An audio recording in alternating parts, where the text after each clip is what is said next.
저는 그 역사가 너무 좋아요.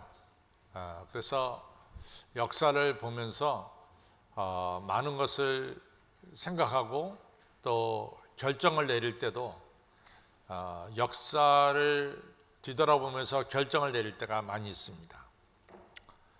1700년대부터 1800년대 역사를 보면은 소위 말해서 계몽주의 철학이 대세를 이루었어요. 잘 아는 대로 1600년대 영국에서 산업혁명이 일어나지 않았습니까? 산업혁명이 일어나면서 이제 인간이 손으로 하던 것들이 기계가 대신해서 만들어지기 시작하면서 대량 생산이 이루어지게 되었고, 산업혁명의 결과로 인간의 삶의 질이 높아지기 시작했어요. 이러면서 시작된 계몽주의 철학이죠. 그래서 우리가 계몽주의 철학의 대표적인 사람 하면은 임마누엘 칸트 같은 사람이 계몽주의 철학의 대표적인 인물이죠. 이성, 우리 인간이 이성을 가지고 이성을 가졌기 때문에 이성 때문에 더 존귀한 삶과 또 평화로운 삶을 살 수 있다. 또 데카르트 같은 분은 합리주의 같은 이러한 논리를 펴면서 인간이 합리적으로 살아가고 있다, 이런 이야기를 하죠. 또 로크라는 분은 경험을 위주로 해서 사람은 더 나은 세상을 만들 수가 있다. 이렇게 계몽주의 철학이 1700, 1800년대를 지나면서 대세를 이뤘습니다. 그러면 계몽주의 철학이 대세를 이룰 때 그럼 기독교는 어떻게 되느냐? 기독교는 약해졌어요. 왜냐하면 신을 통해서 우리가 더 나은 삶을 산다기보다는 인간의 경험과 지식과 과학으로 말미암아 더 나은 삶을 산다라고 사람들이 그 당시에 믿었습니다. 그래서 사람이 전쟁을 일으키는 것도 무식하기 때문에 전쟁을 일으키는 것이지, 사람들에게 교육을 시키면은 사람은 전쟁을 하지 않고 평화를 만들 것이다 라고 하는 아주 무지개 같은 꿈을 가지고 지냈습니다. 그런데 계몽주의 철학이 언제 무너지기 시작했느냐? 20세기에 들어와서 무너집니다. 아시다시피 세계 제1차 대전 그리고 세계 제2차 대전을 거치면서 인간의 과학과 지식이 인간의 삶을 존귀하게 만든다는 것이 산산조각이 나버리고 말았어요. 아시다시피 1차 대전 때 엄청나게 많은 사람이 죽었습니다. 계몽주의 철학이 한참 정점에 이를 때 세상 사람들이 배운 학문과 기술을 가지고 무기를 만들어서 사람들을 서로 죽이기 시작했어요. 그래서 1차 대전 때 화학 무기가 만들어져 가지고 화학 무기 때문에 많은 사람이 죽었죠. 또 1918년에 스페인 독감이 돌았어요. 1918년에. 근데 1년 1개월 동안 스페인 독감 때문에 죽은 사람이 3천만 명 내지 5천만 명이 된다고 합니다. 엄청나게 많은 사람이 1년에 스페인 독감을 앓면서 죽었습니다. 그러니까 인간의 과학이 이 질병을 막아내지 못한 거죠. 근데 여러분들이 이제 H.G. 웰스라는 유명한 영국 소설가고 과학을 바탕으로 해서 만든 소설가인데 대단히 유명한 분이죠. 이분은 과학 신봉주의자인데 이분이 1차 대전이 끝나고 나서도 인간의 과학이 사람을 좀 파괴했지만은 장차 인간의 과학은 우리 인간에게 번영을 갖다 줄 것이고 인간이 꿈꾸는 것을 이루게 만들 것이고 인간에게 평화를 갖다 줄 것이다 라고 1차 대전이 끝나고 스페인 독감이 지난 뒤에도 그렇게 주장을 했어요. 근데 이분이 2차 대전이 끝나고 날 때 이분이 자기의 생각이 다 틀렸다라고 얘기했습니다. 나는 인간의 과학이 이처럼 사람을 처절하게 만드는 줄을 몰랐다. 과학이. 근데 이분이 그걸 쓸 때만 하더라도 히로시마와 나가사키에 원자폭탄이 떨어지기 전이었어요. 이분이 이제 히로시마, 나가사키에 원자폭탄이 떨어진 다음에 아마 글을 썼다면 더 심하게 썼을 것입니다. 인간의 과학이 결국 인간을 파멸로 이끄는 것을 이 사람이 보면서 인간의 과학 가지고는 인간을 구원할 수 없다라는 이런 이야기를 하게 되는 거죠. 여러분, 우리가 이제 제가 이같이 현상을 이렇게 보면서 느끼는 게 뭐냐면 2019년에 이 한참 대두된 단어가 AI고 지금도 AI인데 AI 하면은 Artificial Intelligence를 줄임말이 AI죠. 인공지능, 그렇지 인간이 만든 지능, 이 Artificial이죠. Artificial을 가지고 우리가 조금 되돌아보면은 이 바둑을 우리가 보게 돼요. 이창호 이 기사와 아티피셜과 바둑 게임에서 이창호 기사가 집니다. 아티피셜이 이깁니다. 아티피셜 인텔리전스 AI가 이기죠. 이런 걸 보면서 야, 역시 AI가 우리 인간보다 낫다. 이런 생각이 굉장히 만연되게 퍼져나가고 있었습니다. 그때 아시는 대로 2019년 12월부터 코로나 바이러스가 만연되기 시작했어요. 근데 코로나 바이러스가 만연되면서 대부분의 사람들은 한 6개월 정도 지나면은 인간의 얼마나 똑똑한데 인간의 과학이 이 코로나 바이러스를 아마 무찌를 것이다. 이렇게 생각했는데 지금 2년이 넘어섰습니다. 글쎄, 뭐 낙관론을 생각하면 6개월 내에 잠재울 것 같지만은 또 비관적으로 생각하면은 금년 말도 넘을 것 같은 이런 생각도 들어요.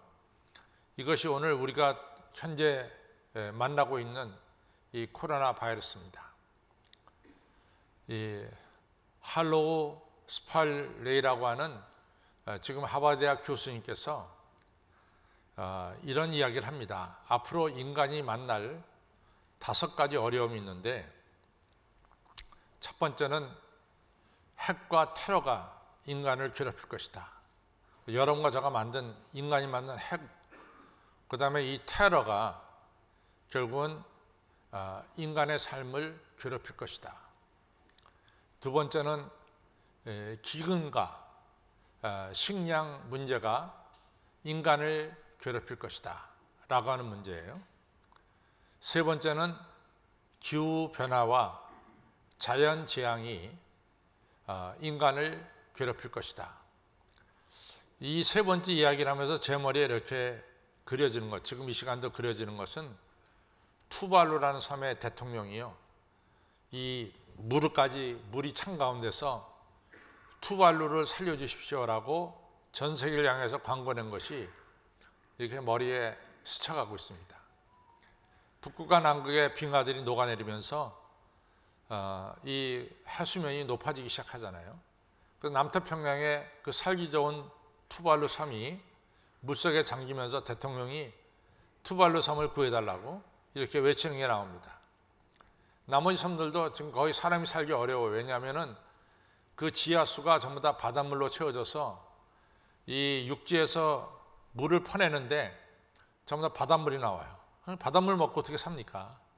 그 섬을 떠날 수밖에 없게 되는 이러한 지경에 이르렀죠. 그래서 뭐라고 말하냐면 투발루 살려주십시오.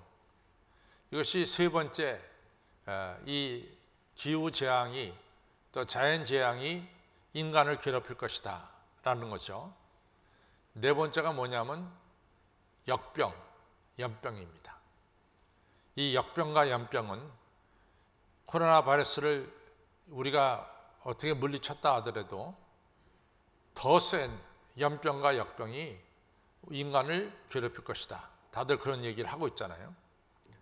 그러니까 인간은 이 연병과 역병을 사실은 피하고 살 수가 없어요. 앞으로 대면하면서 살아야 되는 거죠. 다섯 번째가 뭐냐면 권태입니다. 권태. 인간이 이 아티피셜 인텔리전스가 발전할수록 인간은 무료함, 권태로움에 빠진다는 거예요. 옛날 사람들은 무료함과 권태가 없었어요. 왜냐하면 손발로 일하기 때문에 하루 종일 땀 흘리면서 일하면 밤에 정신없이 자는 거예요. 그러니까 권태와 무료함이 없었습니다. 근데 지금은 모든 것이 다 기계가 해버리니까 사람이 할 일이 없어졌어요. 할 일이 없어지니까 무료하고 권태가 인간의 삶을 이제 차지하기 시작하는 거죠. 여러분, 우리가 잘 알다시피요, 우리가 육체적으로 조금 불편한 것은 별로 문제가 안 돼요. 근데 우리가 정신적으로 이 부패하게 되면요, 이게 사람을 정말 괴롭히는 거라. 이게 멀쩡한데 말이지 정신이 문제가 있단 말이죠. 그거 얼마나 사람을 괴롭히는지 모릅니다. 우리가 권태로움, 무료함, 이런 것이 얼마나 인간을 불행하게 만드는지 우리가 잘 알고 있습니다. 이러한 것이 우리가 지금 현재 부닥치고 있는 이런 문제들이죠. 제가 역사를 좋아한다는 이유가 뭐냐면은 구약 역사를 보면요, 솔로몬이 아버지 다윗의 후광을 입어가지고 왕이 돼서 솔로몬이 왕으로 있을 때 모자람이 없었어요. 근데 어떤 일이 벌어지느냐, 솔로몬이 그러니까 하나님을 떠나서, 물질이 모든 게 풍성해지니까 하나님을 떠나서 결국은 우상을 섬기기 시작합니다. 하나님 떠나요. 그러니까 하나님께서 솔로몬을 심판하시는데, 솔로몬 시대에 아시다시피 통일 이스라엘이 갈라져요. 북이스라엘과 남유다로 갈라집니다. 하나님의 심판이죠. 우시아 왕이 참 어렵게 왕이 됐어요. 참 못 살았어요, 우시아 왕이 될 때. 근데 그분이 한 50년 가까이 통치하면서 못 살던 이스라엘이 잘 사는 이스라엘로 바뀝니다. 그런데 우시아가 나라가 잘 살게 되니까 하나님을 떠나요. 그 결과가 뭡니까? 우시아가 문득병 걸려서 비참하게 죽습니다. 이러한 인류의 역사를 보면은 인간이 하나님을 떠나서 교만할 때마다 하나님께서 인간에게 많은 것을 깨우쳐 줍니다. 1차 대전, 2차 대전을 통해서 확실하게 깨닫죠. 인간의 과학, 인간의 이성 가지고는 평화를 만들 수가 없다는 것을 깨닫게 됩니다. 1945년에 2차 대전이 끝나고 나서 여러분들 독일에 가보면은 독일 교회들이 엄청나게 커요. 독일 교회들이 정말로 크게 지었어요. 독일 교회들이. 근데 이렇게 독일 교회가 크게 지게 된 동기는 2차 대전이 끝나고 나서 이 독일 사람들이 교회로 몰려들기 시작하는데 어마어마하게 몰려든 거예요. 그래서 우리가 이제 우리 교회가 이번 주에 오늘도 내부 4부 예배들 있잖아요. 7시, 9시 반, 11시 반, 그리고 1시 반에 예배가 있잖아요. 그러면은 저희는 생각하기에 대한민국밖에 이런 예배 드리는 데가 없다고 생각하는데, 독일 목사님들이 와서 하는 말이 자기들도 옛날에는 그렇게 모였다는 거예요. 1부, 2부, 3부, 4부로 모였다는 거예요. 그 정도로 독일 교회가 왕성해졌습니다. 그러나 지금에 와서 독일이 잘 살게 되니까 교회가 텅텅텅텅 비게 되죠. 하나님을 떠나게 되는 거죠. 하나님을 떠났을 때 그 다음에 어떤 일이 벌어지는지 우리가 역사를 보면 잘 알 수 있습니다. 인간은 하나님을 떠나서는 살아갈 수가 없는 것이 바로 인간입니다. 2022년을 살면서 새해 벽두에 여러분과 저에게 주시는 하나님의 교훈은 뭘까? 그것은 여러분과 저는 하나님을 떠나서는 살 수 없다는 것이 결론입니다. 여러분과 저가 하나님과 연합해서 2022년을 살아갈 적에 여러분과 저는 복되고 귀한 삶이 될 줄로 믿습니다. 하나님은 농부고 예수님은 나무고 우리가 가지라 그랬어요. 가지가 포도나무에 붙어 있으면 절로 가시를 맺을 수 있다. 이것이 요한복음 15장의 말씀이죠. 여러분들, 우리가 하나님과 연합한다. 이게 굉장히 중요한 거예요. 칼 융이 유명한 정신의학자인데 칼 융이 이런 고백을 했어요. 자기가 이 알코올 중독자인 환자를 정말로 여러 가지 기법을 통해서 그 환자를 치료했다는 거죠.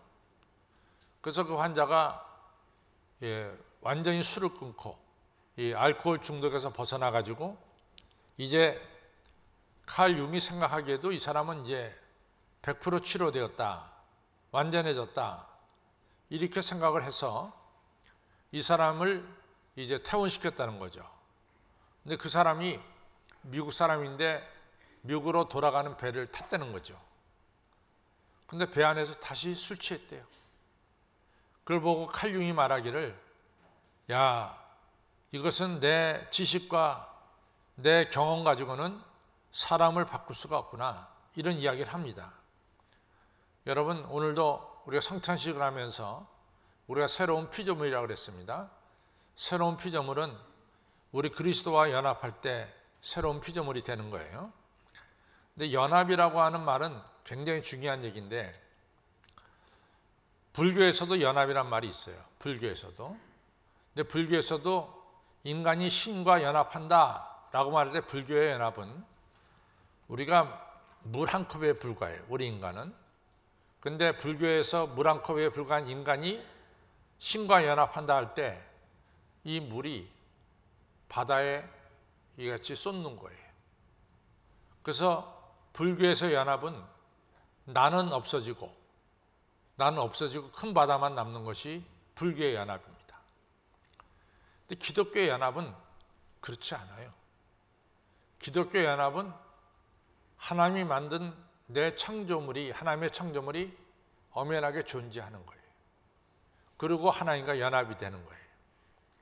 그래서 성경을 보면은 사도 바울이 그리스도와 연합했어요. 사도 바울이 그대로 있어요.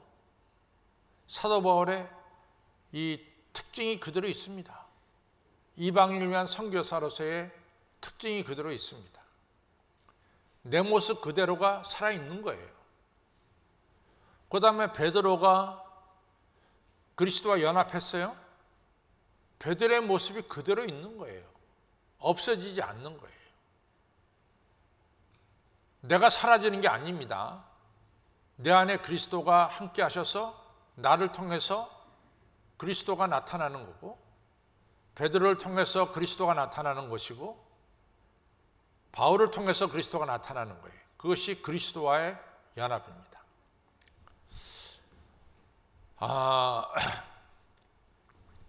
제가 이제 목회를 하면서 이제 많이 결론 중에 하나가 뭐냐면은, 이제 미국 같은 경우에는 SAT라고 하는 시험이 있어요. 그러면 SAT의 시험 봐서 600점이 만점이라면은 600점 만점을 맞는 아이들이 나타나요. 그럼 우리는 그 아이를 가르쳐서 뭐라고 말하냐면 천재라고 말해요. 너는 대단하다. 어떻게 SAT 시험을 너 만점을 다 받냐? 어? 그런데 이제 참 중요한 것은 이 만점을 받는 아이들이 하나님 없이 살아갈 때는 걔들이 10년 뒤, 20년 뒤에 보면 별거 아니에요. 걔네들이 18살, 19살 때 만점을 받았는데 10년 뒤에 걔가 28, 38 됐을 때 봤을 때 뭐 별거 아니에요. 그런데 SAT 성적은 만점 못 받았지만은 이같이 하나님을 의지한 아이들을 보면은 10년 뒤, 20년 뒤 보면 걔네들이 정말로 귀하게 쓰임 받는 것을 볼 수가 있습니다. 그것은 뭐냐? 그것은 걔를 창조하신 창조주 하나님과 연합할 때 걔가 하나님의 손에 붙들려서 귀하게 쓰임 받는다는 사실이에요. 저는 지금까지 살아오면서 이 진리를 너무나 확실하게 믿고 있습니다. 우리가 주님과 연합할 때 내 색깔이 없어지는 것이 아니라 우리 주님은 내 색깔을 그대로 놔두세요. 사도 바울의 색깔이 있잖아요. 성경을 보면 사도 바울의 색깔이 있습니다. 저 같으면요, 사도 바울하고는 좀 달라요. 사도 바울이 그렇게 유능하지만은 나는 베드로 면전에서 베드로한테 너는 유대인이면서 왜 이방 유대인이면서 유대인답지 못하게 살면서 다른 사람을 유대인처럼 살게 만드느냐? 너희 대면 앞에 그 앞에 얼굴에다 대고 그 얘기 못 하겠어요. 사도 바울은 갈라디아서 2장에 보면 그 얘기를 하거든요. 베드로 앞에다가. 사도 바울의 성격이에요. 그건 성격입니다. 또 사도 바울을 그렇게 도왔던 데마가 사도 바울을 돕다가 어려움이 있다고 사도 바울 떠나니까 성경에다 그냥 디모데후서 4장 10절에 써버렸잖아요. 데마가 이 세상을 사랑해서 나를 버리고 떠났다.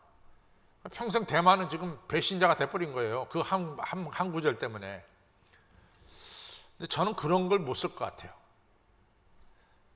그러니까 이제 내가 보기엔 바울이 좀 특별한데, 바울은 하나님께서 그 성격을 그대로 바울에게, 이게 바울의 그 성격을 아시면서도 바울을 크게 들어 쓰신 거예요. 제가 얼마 전에도 얘기했지만은, 베드로, 이같이 앞서기를 좋아하지만은, 이같이 그 받쳐주는 행동이 부족하다. 그게 베드로의 약점이잖아요. 그럼에도 불구하고 하나님께서 베드로를 들어 쓰세요. 왜? 베드로가 그리스도와 연합이 됐으니까. 연합했다는 게 중요한 거예요. 여러분들, 2022년도 여러분과 제가 그리스도와 연합될 때 내 모습은 없어지지 않아요. 그러나 내 안에 계신 그리스도께서 여러분과 저를 하나님께 영광 돌리는 귀한 도구로 2022년 살아가도록 축복하실 것입니다. 연합하는 게 중요해요. 연합하는 게 중요해요. 두 번째로 중요한 것은 누가복음 2장에 보면은 안나라고 하는 여자 선지자가 나오죠. 크리스마스 때 많이 얘기하죠. 이 여자가 7년 결혼 생활하고 과부가 됐어요. 그리고 84년을 살았어요. 저는 그걸 볼 때마다 이분이 도대체 몇 살에 결혼했을까? 빨리 결혼했으면 12살에 결혼했을 거예요. 왜냐하면 이스라엘에서는 12살, 13살이 성년이니까 성년은 지나야 결혼하는 거 아니에요. 그러니까 성년 지나서 결혼해서 7년을 살았으니까 13 더하기 7 하면은 20이 되겠죠. 20 더하기 84 하면은 104가 될 거 아니에요. 그러니까 그 옛날 104세를 산다는 것은 이건 엄청난 일이에요. 그렇게 살 수가 없어요. 104세를. 근데 그분이 104세를 살았어요. 혼자서. 그럼 이분을 104세 동안 살 동안 이분에게 끊임없이 건강과 힘과 능력을 주신 분이 누구냐? 바로 다름 아닌 그리스도예요. 그리스도와 연합하니까 그리스도께서 끊임없이 이 사람에게 건강 주시고 생명 주시고 힘 주시고 능력 주시고 지혜 주셔서 104세를 살도록 축복해 주신 거죠. 2022년 여러분과 저로 하여금 힘있게 살아가도록 만들어주신 분이 누굴까요? 바로 우리 예수님입니다. 저와 여러분이 예수님과 연합할 때 예수님께서는 저 뿌리로부터 자양분을 우리에게 보내주셔서 우리에게 2022년 매일같이 공급해 주셔서 2022년을 여러분과 저가 힘있게 살아가도록 공급해 주신다는 것을 믿으시기 바랍니다. 2022년 내 힘으로 사는 게 아니에요. 내가 연합한 하나님께서 주시는 힘과 능력과 건강으로 2022년을 살아가게 될 줄로 믿습니다. 중요한 것은 그럼 어떻게 우리가 그리스도와 연합하느냐? 그리스도와 연합하느냐가 중요하죠. 그 미네소타에 가서 보면은 교회가 하나 있는데 그 교회의 이 스테인레스 글래스는 거기에 분명한 목적이 있어요. 우리 교회도 여러분들이 그냥 예배당에 들어와서 이렇게 교회 안에 스테인글래스가 8개 달려있다 그렇게 지나갈지 모르지만은 이 교회를 지을 때는, 이 본당 안에 8개 스테인글래스를 세울 때는 저하고 제 집사람이 기도하는 가운데 스테인리스 그림을 선정을 했어요. 그것은 뭐냐면은, 하나는 이 첫 번째는 우리 예수님께서 선한 목자, 양을 치는 목자의 그림이 있고, 나머지 3개, 그리고 이쪽에 4개, 7개는 요한복음에 나타난 7가지 기적이 여기에 그려져 있어요. 그건 뭐냐? 하나님, 이 예배당에서 예배드리는 성도마다 요한복음에 나타난 7가지 기적이 이루어지게 하여 주옵소서. 이런 간절한 소원이 있단 말이죠. 그냥 그려 붙인 게 아니에요. 여긴 다 그림의 목적이 있습니다. 미네소타 교회도 이 산을 배경으로 해서 3가지 큰 스테인글래스를 그렸어요. 첫 번째 산이 뭐냐면 에덴 동산에 스테인글래스가 있고, 마지막 산은 뭐냐면, 3번째 산은 계시록 22장에 나오는 새하늘과 새 땅의 그림이 그려져 있어요. 가운데가 뭐냐? 가운데는 예수님께서 마태복음 26장에 겟세마네 동산에 올라가서 땀방울이 핏방울이 되도록 기도하는 그림을 그렸어요. 그 그림이 중요한 게 뭐냐? 에덴 동산에서 출생한 인간이 타락했어요. 근데 그 인간이 새하늘과 새 땅에 들어가려면은 2번째 산을 통과해야 돼. 2번째 산이 뭐냐? 겟세마네 동산에서 예수님이 땀방울이 핏방울이 되도록 기도하는 그 겟세마네 기도가 필요하다, 그 말이에요. 우리가 그리스도와 연합하려고 하면은 우리에게 똑같이 이러한 기도가 필요한 거예요. 주여 나를 받아주시고, 주여 나를 잡아주시고, 주여 나를 인도하여 주옵소서라고 하는, 나를 주님께 맡기는 이러한 기도가 필요하다, 그 말이에요. 그래서 주와 연합해서 날마다 주님이 주시는 새로운 힘으로 여러분과 저가 살아가야 됩니다. 3번째로 우리가 그리스도와 연합하라고 말씀한 것은 11절에 있어요. 내가 너에게 이 말씀을 이루면 너희 보러 내 안에 거하라고 자꾸만 예수님 말씀하신 것은, 그 목적이 뭐냐? 내 기쁨이 너희 안에 충만하게 하려 함이라. 2020년 살면서 우리 안에 기쁨이 있어야 될 줄 아닙니까? 기뻐야지. 맨날 슬프면서 얼굴 찡그리면서 살아갈 이유가 전혀 없어요. 전혀 없어요. 여러분과 저는 기쁨 속에 살아가야 됩니다. 제가 송구영신 예배 때 그랬어요. 니체에 대한 이야기했어요. 니체 아버지가 목사님이에요. 니체가 신학을 공부했어요. 근데 니체가 무슨 말 했습니까? 여러분, 니체 하면 딱 머리에 튀어오른 말이 신은 죽었다야. 아버지가 목사고 자신이 신학을 공부한 게 한다는 말이 신은 죽었다 말밖에 못하냐? 그래서 우리가 니체를 갖다가 비판할 수가 있어요. 근데 니체가 그런 뜻을 얘기한 게 아니에요. 교회 나온 사람들 보니까 기쁨이 없어. 근엄하긴 한데 기쁨이 없어. 아니, 그럼 기쁨이 없는 그런 신을 믿는다면 그 신은 죽었다, 그 말이야. 그 신은 죽었다 이거지. 여러분과 저는, 하나님은 여러분과 저에게 복을 주시고 기쁨을 주시는 분이 우리 하나님이세요. 여러분들 인상만 팍팍 쓰면 여러분의 교회 다 떨어뜨리는 거야. 여러분들 주 안에서 기뻐하면은 많은 분들이 교회에 나와서 기쁨을 갖게 될 줄로 믿습니다.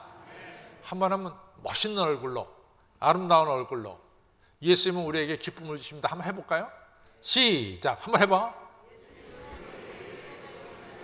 부부끼리 좀 쳐다보면서 해봐라. 부부끼리. 한상훈 대표한 부부끼리 시작. 전부 다 시작. 옆에 분 쳐다보면서. 네, 성령께서 우리에게 주시는 게 사랑과, 그 다음에 2번째가 뭡니까? 희락은 다른 말로 말하면 뭐예요? 그 다음에 사랑과 희락과 화평입니다. 그래서 성령님 안에서 2022년 기쁨을 누리면서 그리스도와 연합하면서 살아가시기를 주님의 이름으로 축원합니다. 일어나시겠습니다.